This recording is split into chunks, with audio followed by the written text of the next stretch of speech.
good to be back with you all here. Another beautiful day at the Waterhole. Those of you who may not know my voice, and I will be for the whole show today. Once again, always looking forward to what the Waterhole has for us. Every day has been something new along the way. We are starting off here in the beautiful Namibia in Southern Africa. There are some Egyptian geese around, some springbuck and an egret here. It's just his fishing for the day. A reminder to everyone to say hello to me. I would love to hear from you all. Let me know who you are, where you're from. Looks like a great egret, this bird. And let me know what you're hoping to see today. I would love to see some elephants here at Okakuya. It has been a long time since I've seen one here, actually.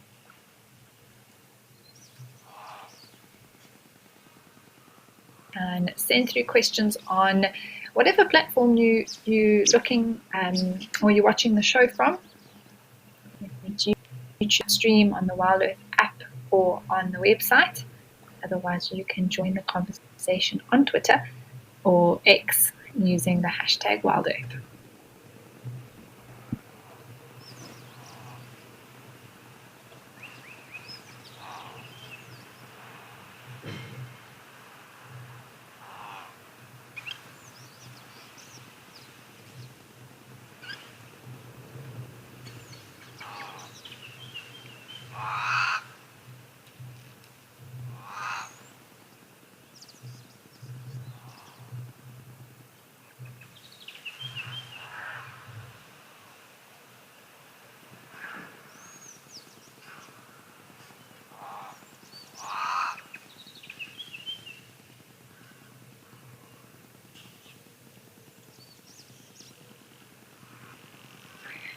Good morning, Shiv. You say hello from the UK and you say, teach us some fascinating things. Well, Shiv, I'll do my best. Things just happen or come up in conversation, or thanks to all of the amazing questions we asked. So please do send those on through. And yeah, hopefully today we can have some interesting chats and we can learn some fascinating things about these incredible animals which we see.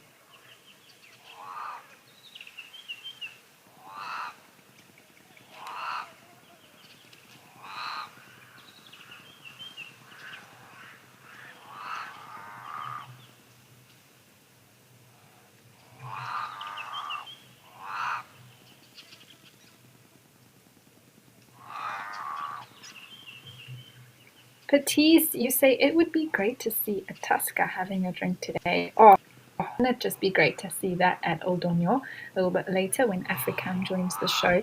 Fingers crossed we get a big bull elephant coming down to drink. That would definitely be the cherry on top for me.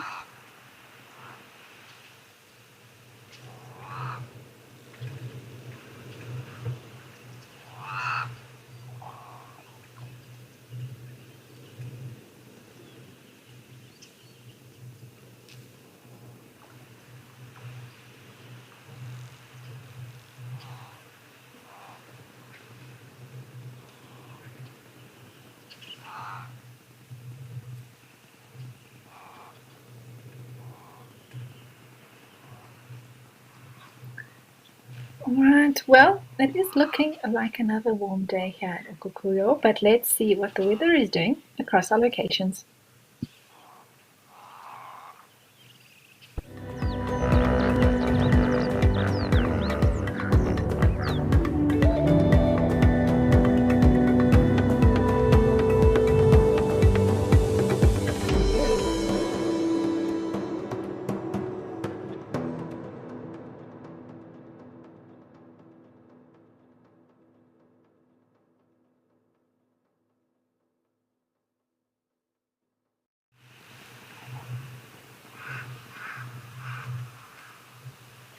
Well, warm all around for the most part, everybody.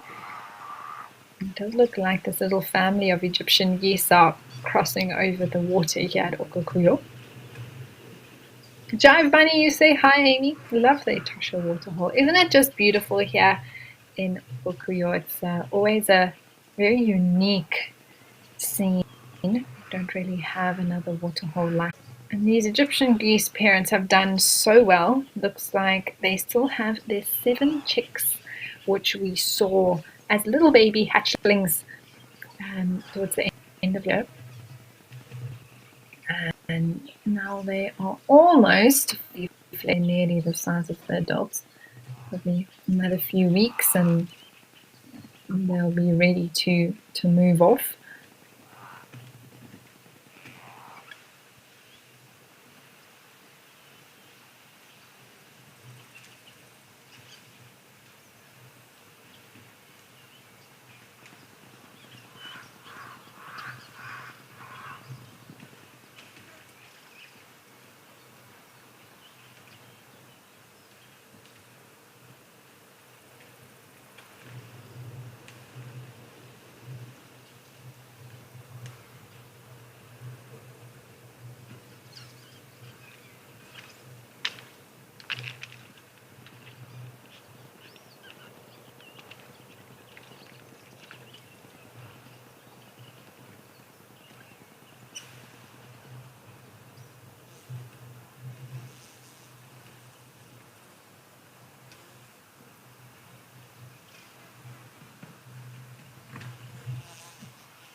I will be taking to the air with Nature Eye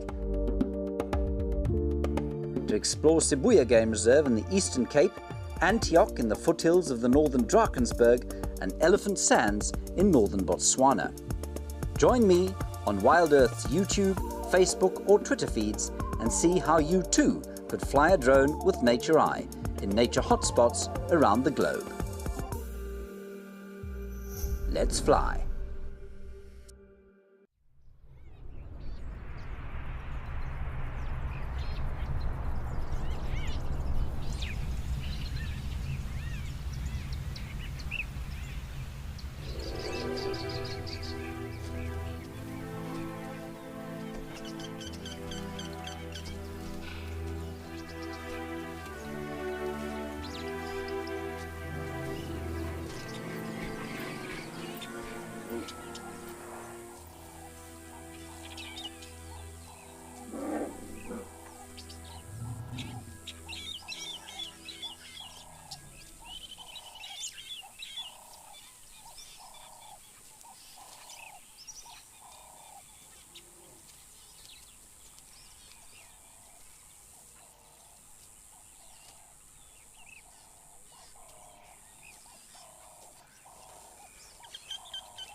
Well, we have some impalas that have joined the Springbok Kikuyu. There are also some gemsbok who have come down for a drink. Wesley, you say you would love to see the baby hippo and Nitsumi at Juma today. Oh my word, wouldn't that be quite the combination? It would be fantastic to see that baby hippo. Oh my word, I'd love for it just to stand out of the water a bit today. And then a leopard, although I don't know, Nitsumi is a female leopard, in the Sawi Sands around the property called Juma, where we have a camera, and that would be an absolute treat to spot her. Billy Judd, you say hi, and Meme says good morning. And Jay Harrington, you say hi, Amy. Love all the waterholes. So glad you're on to the end of today. Well, I'm so glad I'm here, Jay. So thank you so much for saying hello. Sharon, you want to know if the goose family stays here at the waterhole, or do they fly off sometimes? Sharon, every time I've been here, they've been here, and I think especially when a pair of geese like this have a clutch, those little ones can't move too far, so it is likely that they actually stay here the whole time. They may nest up in the nearby tree or on the ground close by, so they move. And when they're bigger, when they're fully adult or they don't have little ones, they can definitely fly off to different areas. But this would most likely, they are geese after all, and they do enjoy a bit of water. So with it being quite an arid area, they would always possibly be in proximity of this particular waterhole.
There's something always about this scene that just sitting and quiet and enjoying it is so calming. You can see the crows around on the edge, both pied and cape crows. Pied crows have the white collar and white belly, whereas the plain black are called cape crows.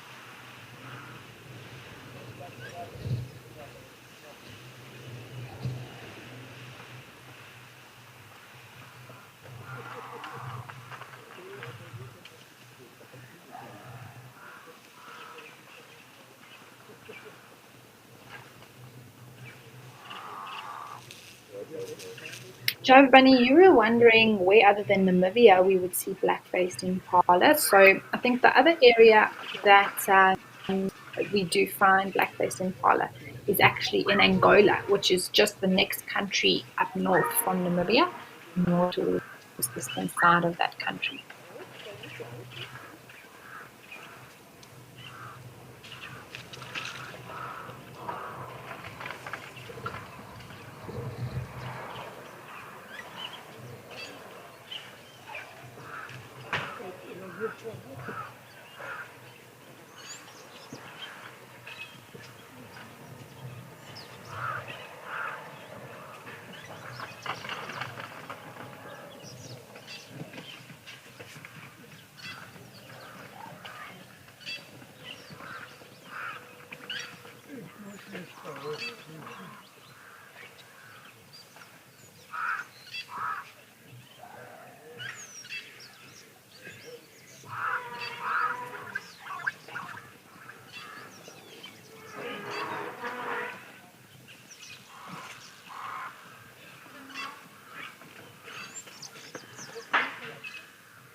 I do apologize if you can hear me talking in the background, everyone.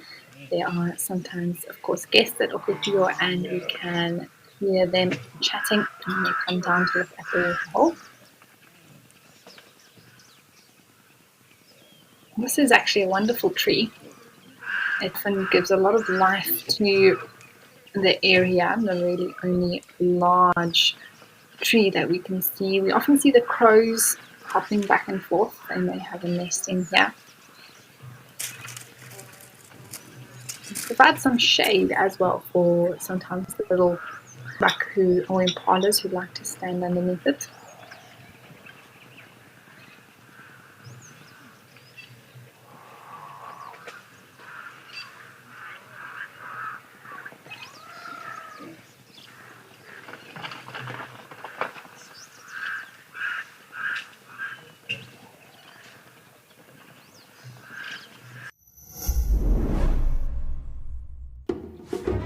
This is On Safari.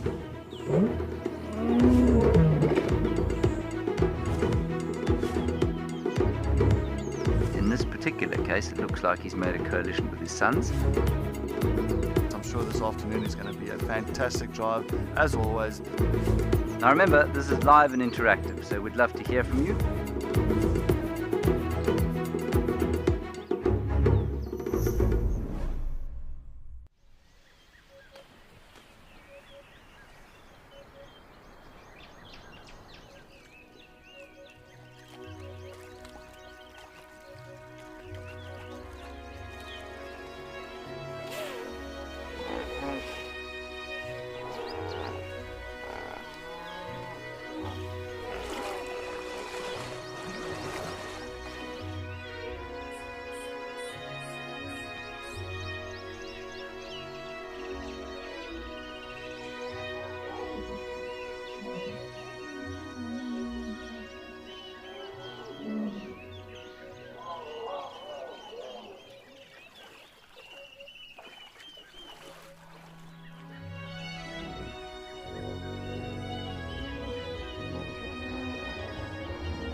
was yesterday asked a very interesting question about the origin of the name book. Wide is one of the only of the four species that has a system. All the others are sort of Fringiodorix, or they have their name that they're known by. And of course, they all have a scientific name. The gemsbok's the one that has sort of a local name that everyone calls it. And other than being the South African oryx, even though it is found as well in Namibia and Botswana. It is Dutch origin first. It is actually quite interesting, and it's something I have added to my knowledge of the origin of that name, the Gemps being a Dutch word that's been adapted into Afrikaans. That Gemps is actually the word for the chamois, or the chamois, which is in Central Europe, another type of antelope that has very similar facial markings to what we see in the oryx. And of course, I suppose when the Dutch settlers arrived, they saw this strange looking creature and thought it resembled that which they had seen from Europe.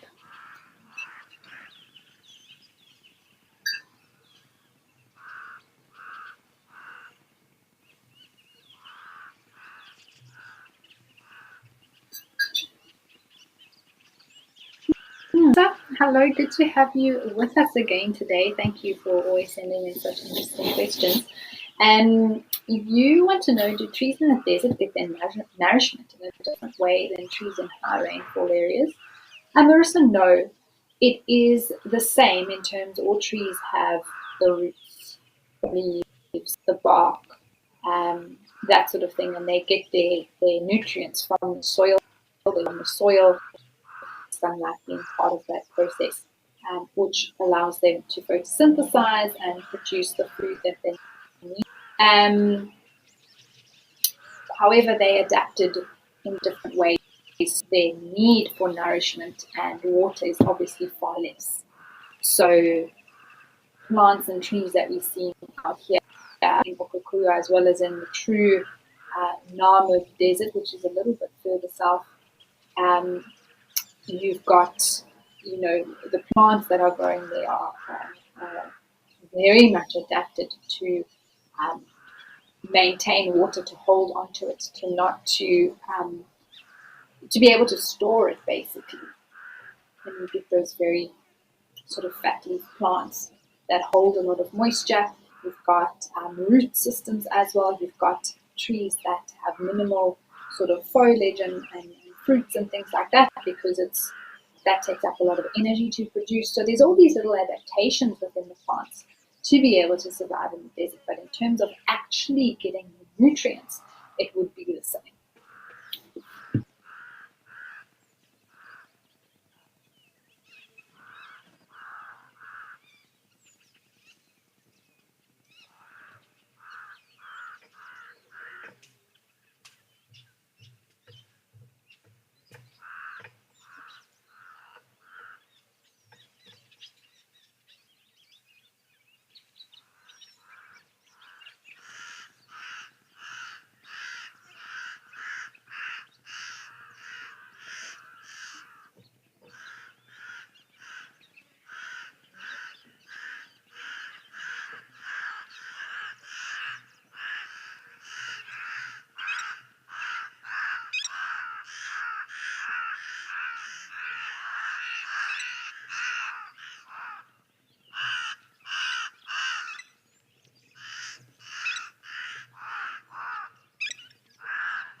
Alright, well, it has been lovely to see a good view this morning, but let's head over and start off.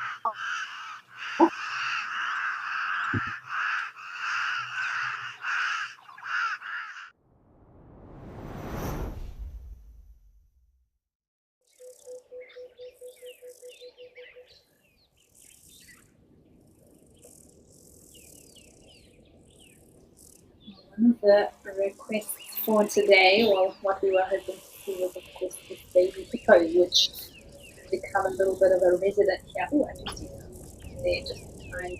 Unfortunately, sometimes these trees do just block out these hippos. But fingers crossed they come out. Mom and calf, enough. But we also just have a little look around here at Juma, see if there's anything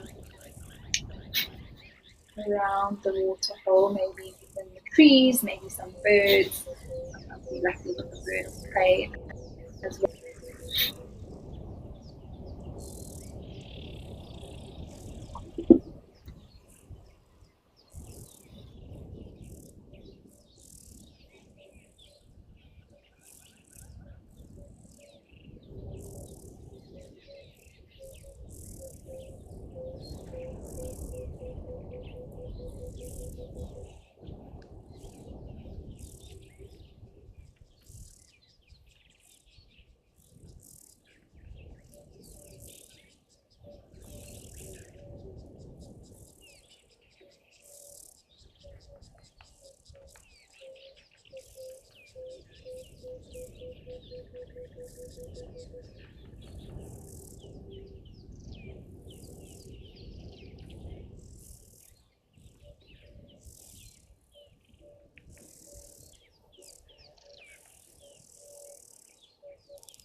Such a beautiful bird call here, and right now I can hear an emerald possibly a dove calling.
It's like a little treasure hunt, everyone.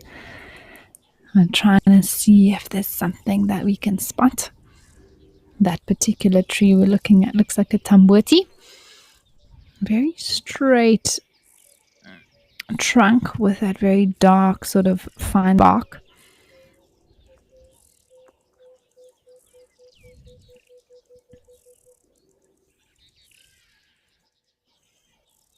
Oh, Marissa, you say that the Juma Cam last night was a delight. Lots of elephants coming through. Maybe they'll visit us again today. That would be nice.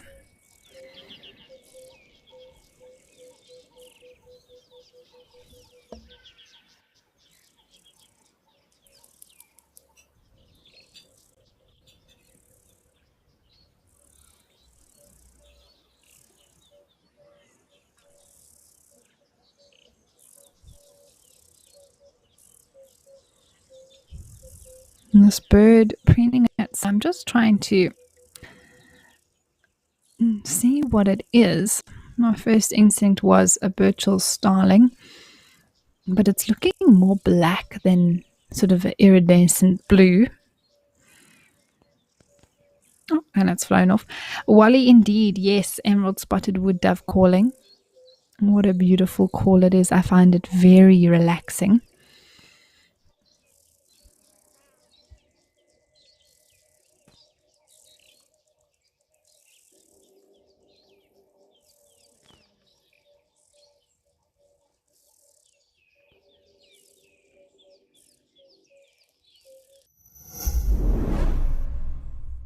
When we started our donation drive on the 28th of December, we'd hoped to raise $15,000 for critically needed technical equipment. Your generosity has seen us raise more than $50,000 from 400 amazing supporters. Needless to say, we're overwhelmed and massively grateful. Two incredible viewers, GC and Bramble1, donated $5,000 and $15,000 respectively. Our profound thanks to each and every one of you.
Marissa, you want to know which app I use for birding? Marissa, I actually mostly make use of the Roberts birding app, the sort of the point 2.0 version. That is what I use most of the time. I enjoy its interface. I know how it was the first app that I downloaded about 4 years ago now. And it's great. It's got everything that I need. The calls are nice. It's got access to all the information of the giant Roberts bird guide. That you can just look up and have it at your fingertips. There are many apps out there. Some are a little bit more, I don't want to say complicated, but slightly more advanced with a lot more sort of things that you can do with it, which is great, and that suits a lot of people. So it really depends on what you wanting out of a birding app. The versions that are best are mostly paid for due to the content that's in them. So some free versions of birding apps are great for starting off, but if you really want to be able to use it fully, I keep my bird list on there and that sort of thing, and I've sort of committed to the Robert. There are other apps like Bird Lasser or Firefinch is a newer one that's also been highly rated and recommended, and so that is also enjoyed by lots of people. Sassel, another one, they also have a printed bird book, which is always nice. If you already have that printed book, then it might be worth looking at getting the app version of that. But my preference is a Roberts.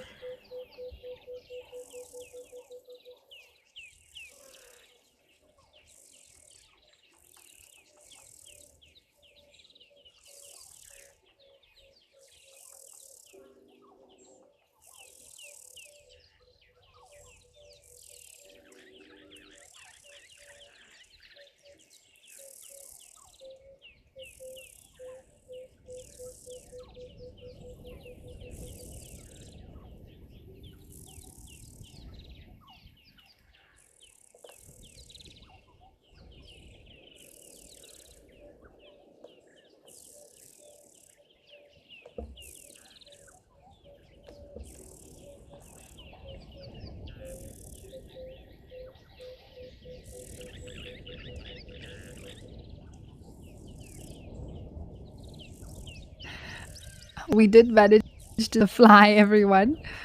That was good going. But of course, it flew off.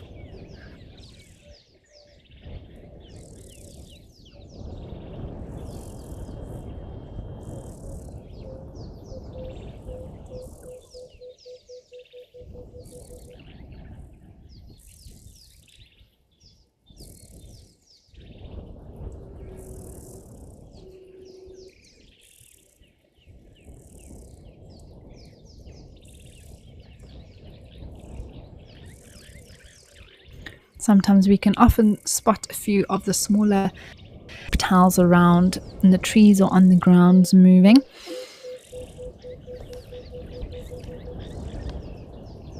So it's actually really fun to look around and search for something. I'd love to see something like a triagama. That would be very cool.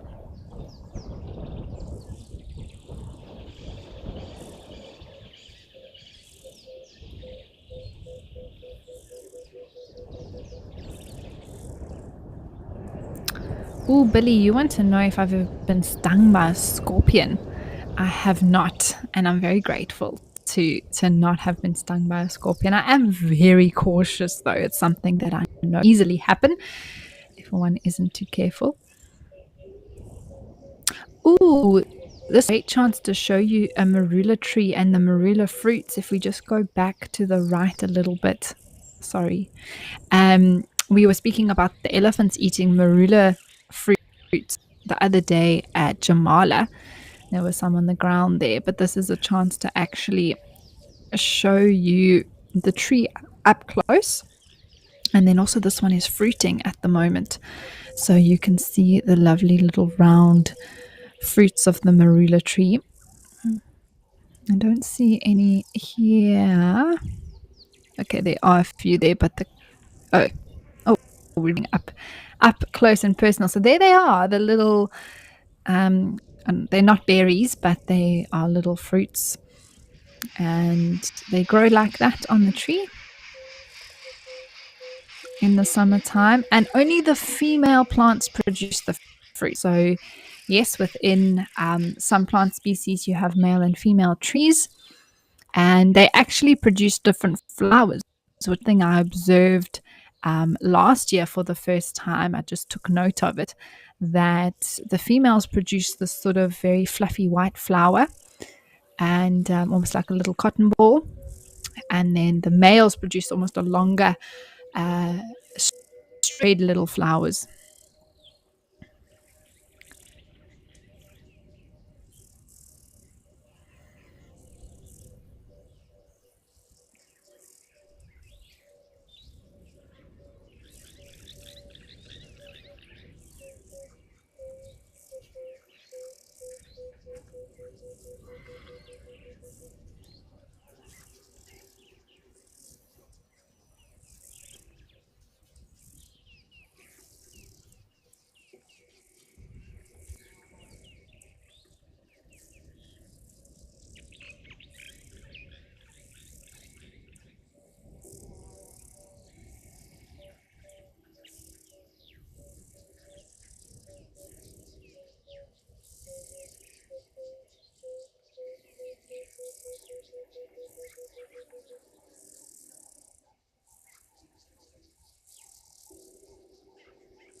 It is going to be quite a nice warm day here at Juma. You can see the clouds have passed on by.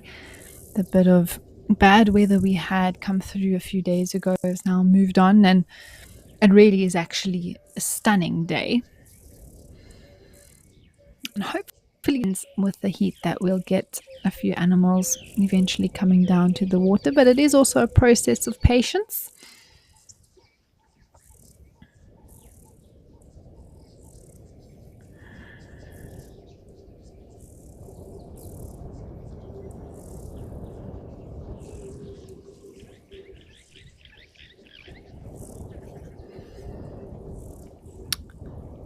You have asked a very good question.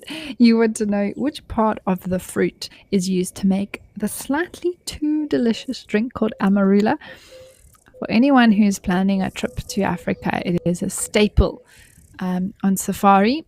Amarula is a beautiful cream liqueur made from marula fruits. Well, it has the marula fruits, it's part of the making of that drink.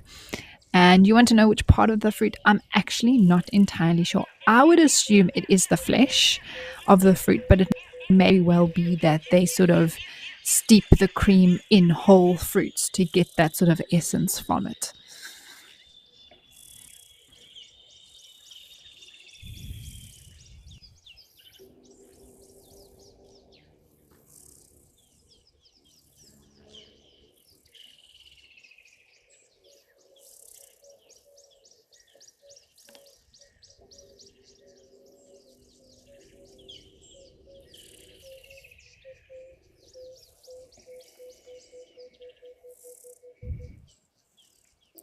Diane, you want to know if leopards have a favorite tree?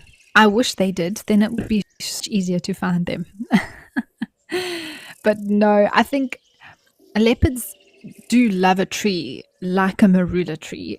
But if you're referring to a certain species of tree, that's their favorite. I would say they definitely have a preference for marula trees just because of the beautiful sort of branching canopy that the tree has and those nice thick branches that they can lie on.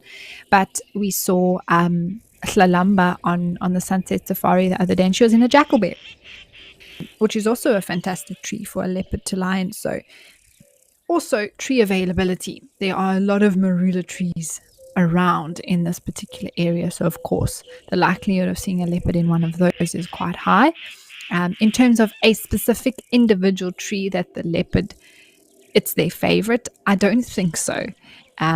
But there could be an area that the leopard likes and just so happens to always end up in a tree more than one occasion. But part of the key thing for a leopard is to move around and not be in one place too long, just for vulnerability. They are a solitary animal living on their own.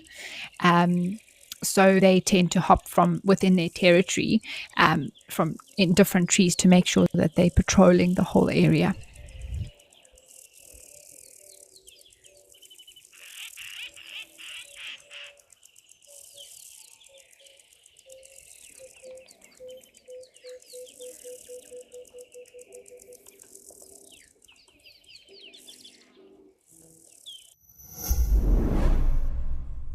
I will be taking to the air with Nature Eye to explore Sibuya Game Reserve in the Eastern Cape, Antioch in the foothills of the northern Drakensberg, and Elephant Sands in northern Botswana. Join me on WildEarth's YouTube, Facebook or Twitter feeds and see how you too could fly a drone with Nature Eye in nature hotspots around the globe. Let's fly.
Nina Brown, hello to you. You want to know what was your favorite sighting when you were doing safaris in Juma?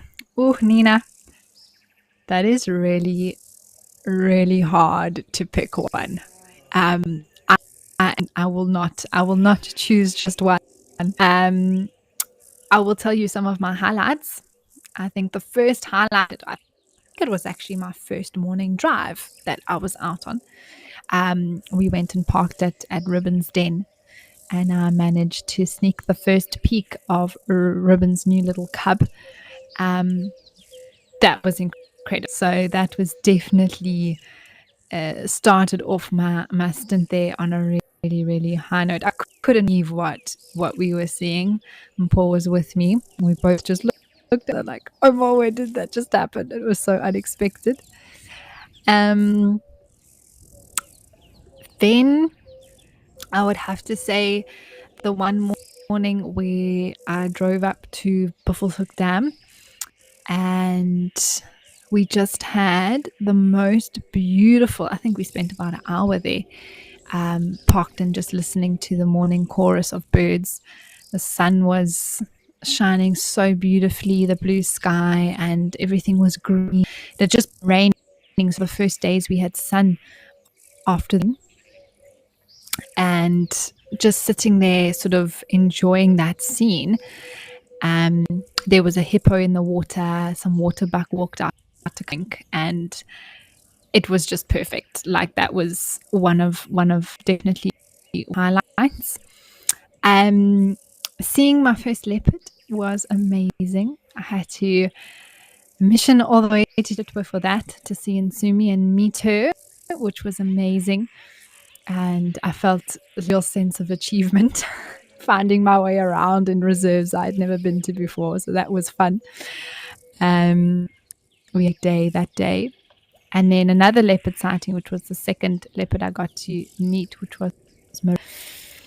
And that was, if I thought finding the first leopard was an achievement, finding that boy was unbelievable, like bundu bashing, as we would call it in South Africa, through the bush to find him. But we did, and I was managed to park right next to, I anticipated his movements to carry on along the game trail just next to the dry river.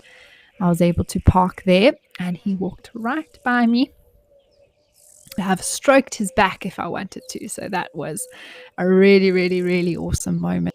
I remember Panda and I just, after that, so much adrenaline pumping, I was just like, I just need a minute, guys. From driving so hectically to find him. But it was great. It was a lot of fun. And then the last highlight, so what does that make it? 4 or 5. But this has to be mentioned. I can't not. To Chitwa again, and it was right in the evening time, and there was, unfortunately, we couldn't get signal, which was so frustrating, so we weren't able to share the moment that we had. But it was the most beautiful sunset I'd ever seen in my life, and just the reflection over the whole of Chitwa Dam, and there were hippos in the water. There were herons moving around, and just their silhouettes against the backdrop of the sky. And those hippos started to call right next to the vehicle. It was like a lion roaring right next to the vehicle, which is also another very special experience. But that sort of reverberation was incredible. And I just looked at Panda. I was like, I'm so content. Like, we don't need to go anywhere else. And that was definitely one of the most beautiful moments I've had.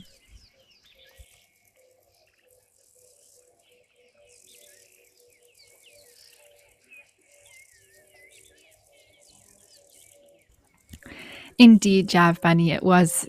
They were and will always hold special memories in my heart.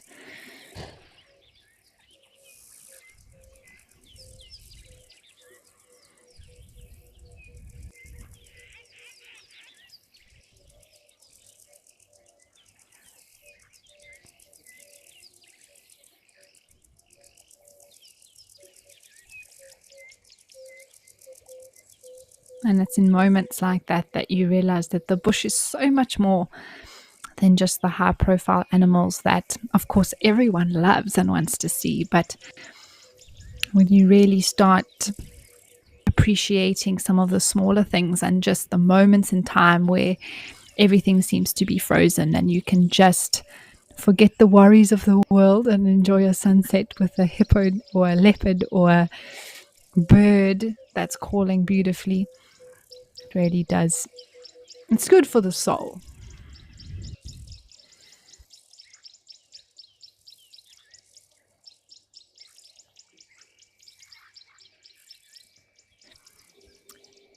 So, Nina, you want to know what I would still like to experience in my guiding career. I think we actually have touched on this once or twice in the last few days, and that to travel further into Africa. So, I would love to broaden my. Oh my God, I thought that was a giant terrapin for a moment. Sorry, Nina. I'd love to visit into Namibia, Botswana, Zimbabwe, even Tanzania. And that would really be to be able to perhaps a tour group to one of those places to guide there. To actually do that with my husband would be amazing. He's also a guide, so that would be very cool for me and some of the ambitions that we have.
So, can I just tell everyone that we have Tadiwa in today, the voices in my ear, and they are very excited about this cricket that we can see. I think it's actually a grasshopper, to be fair, and some around as well. So, it's all about finding the little things today.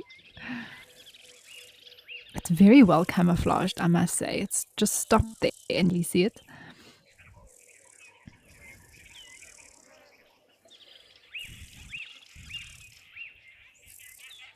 That bird you can hear is called a black-backed puffback.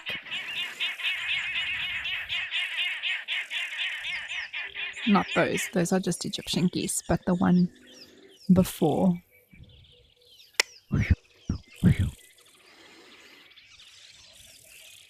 And they are actually such cool birds. The black-backed puffback, say that fast, I dare you. And they call it puffback because that's exactly what they do. So when they're doing their display, they call like that, and then they actually fly and puff up all the back feathers. It actually is where it gets its Afrikaans name from, which is very cute to say, and it's called a sneeuwbal because it looks like a little snowball with a white feathers puffed up on its back.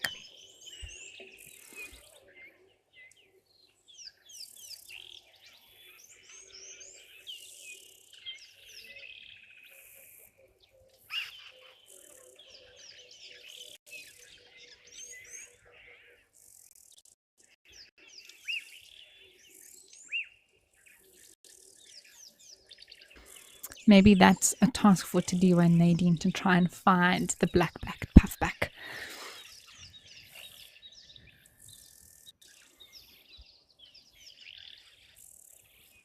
If you have never seen that before, it is something that you should try and look up. It really is adorable.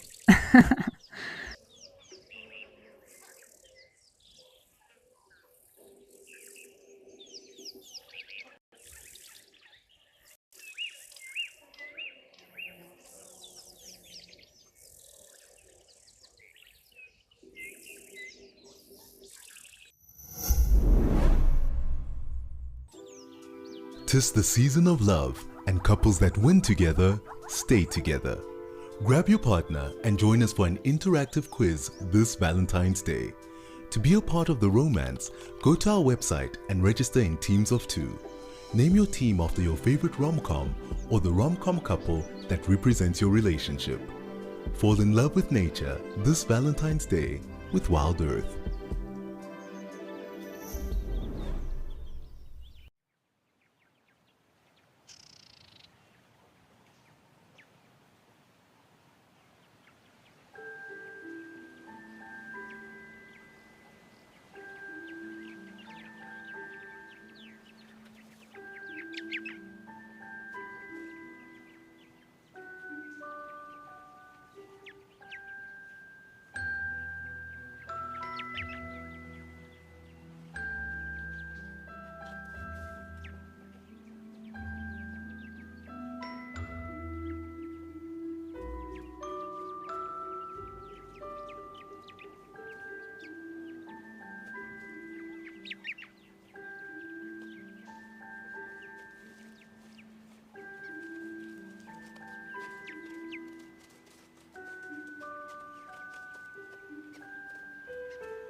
Oh, hello there, little one.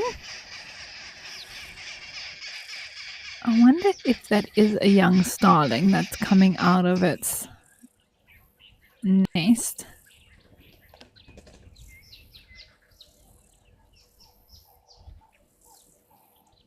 I'm not sure. I can't see enough to say for certain.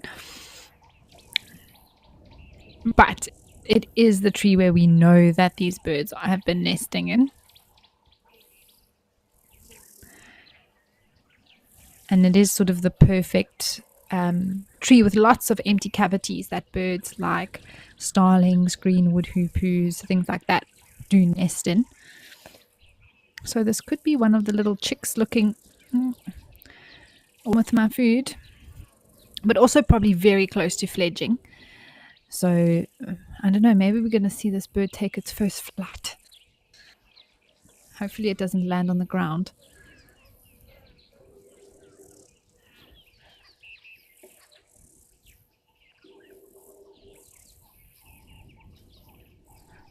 That does look like maybe an adult on the right landed. I don't know where it went to.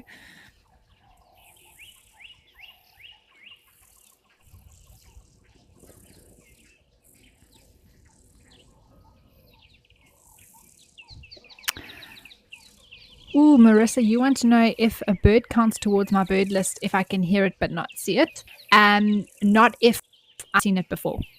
So in order to put on my list, I need to see it, even if I can recognize its call to be able to see the bird. That's just my own personal rules that I've placed on myself. So after that, though, if I'm keeping a list on a trip into an area, then if it's a bird I've seen before and I hear it and I'm 100% sure I know what it is, then I do add it to my trip list or year list. But if it is going to be a lifer, then I just can't include it. I hear it. And that's my case with the black cuckoo. I've heard it many, many, many times, but I've never laid my eyes on it. That looks like a red willow weaver, everyone. Oh, it's actually getting some nesting material. Look at that. Oh, this is very cool.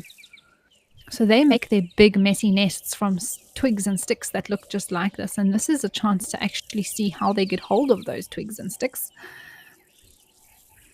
There's also another bird that's landed above it. Actually looks like a shrike.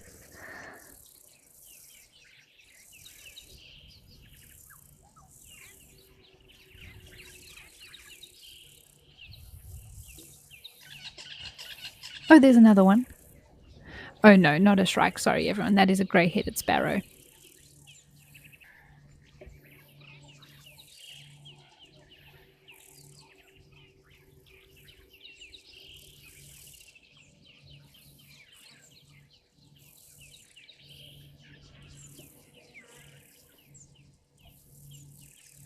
All of a sudden, the birds have arrived. This is lots of fun.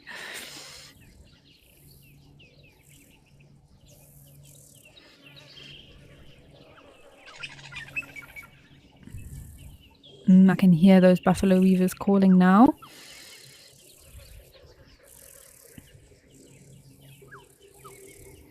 I'm still not sure about that baby. Well, I think it's a baby that's there. Oh, there, the looks like the weaver's back. Oh, there's maybe the adult. I think that is an adult Birchall starling there on the left. So the buffalo weaver is something separate that's happening. Then we've got the Birchall starling over there. Yes, I think it's going to feed the little one. I think it's going to feed it, everyone.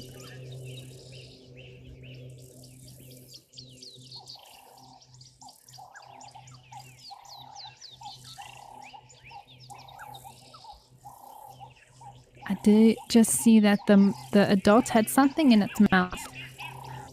Unless the adult ate it. I mean, that would be quite rude to just arrive with a little something and then eat it in front of your chick.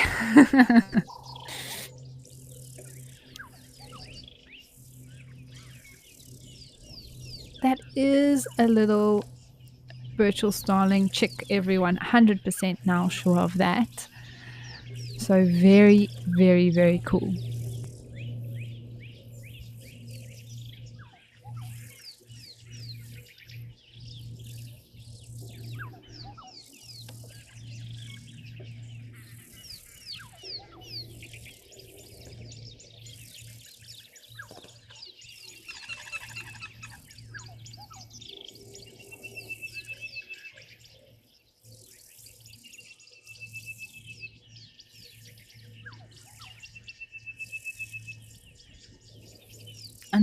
is a really good chance for us to see that iridescence that we talk about when it comes to starlings.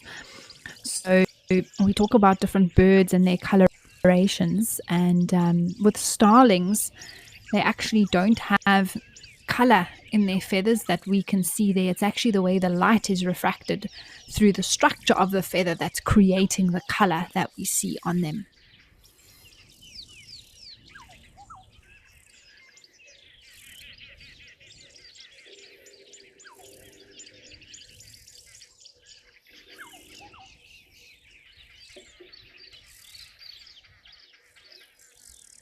Oh, there's something else hopping about there. Let's see.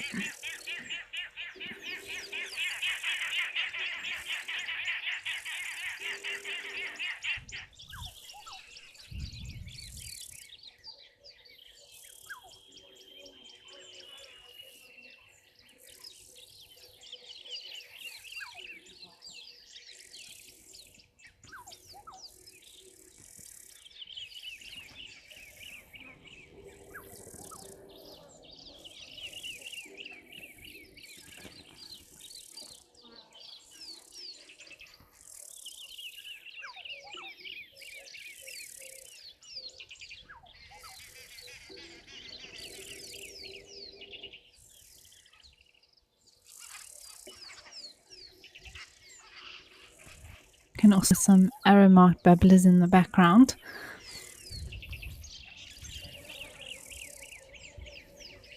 This is turning into quite the birding here at Juma. How fun is this, everyone? I love this little chick sticking out its head here, though. Very, very cute. And then we've got this buffalo weaver that is looking for nesting material.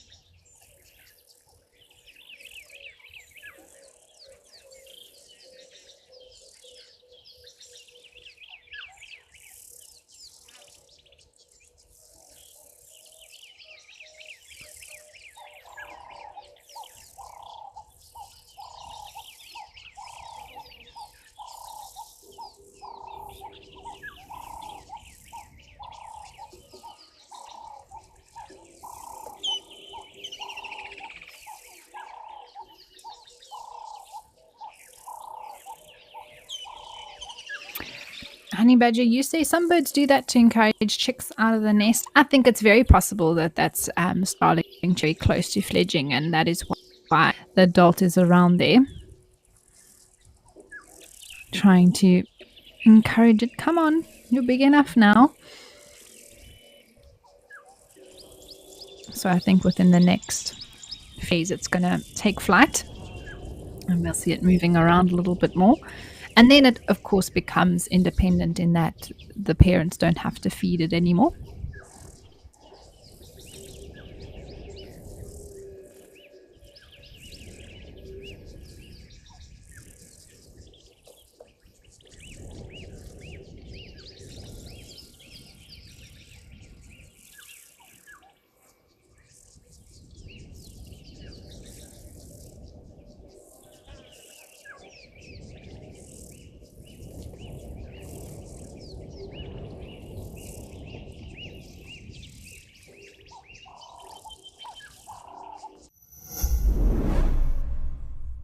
Fancy playing safari snaps? Or showing off your photo skills in fun competitions? How about sneak peeks of our brand new camera spots and live chats with fellow Africam fans? Well, Africam All Access has got your back. Just head to Africam's YouTube channel, hit the join button, and select Africam All Access. You'll unlock Africam premium website perks and all the VIP benefits of our YouTube memberships.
There's an orange-breasted bush that is calling its little heart out at the moment.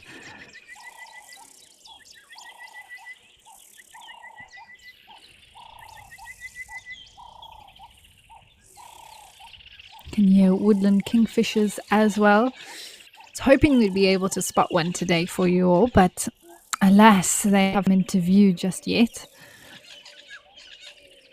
They also nest in tree cavities, and the woodland kingfishers do come here to breed.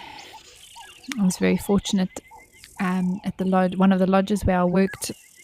There was a tree cavity which the woodland kingfishers came back almost every single year to nest in the hole. And yeah, we got to see them sort of with those chicks, the chicks calling, them feeding them, and it was all sort of at eye level on the tea deck. It was a very special experience. All right, well, everyone, I can't believe it. Just about time to introduce Afrikaans to the. So, a reminder for those of you who are watching on YouTube to head on over to either the WildEarth app or the WildEarth website where you can continue to watch. Otherwise, if you're in South Africa, please do hop on over to channel 183 on DSTV. Otherwise, on the Freeview channel.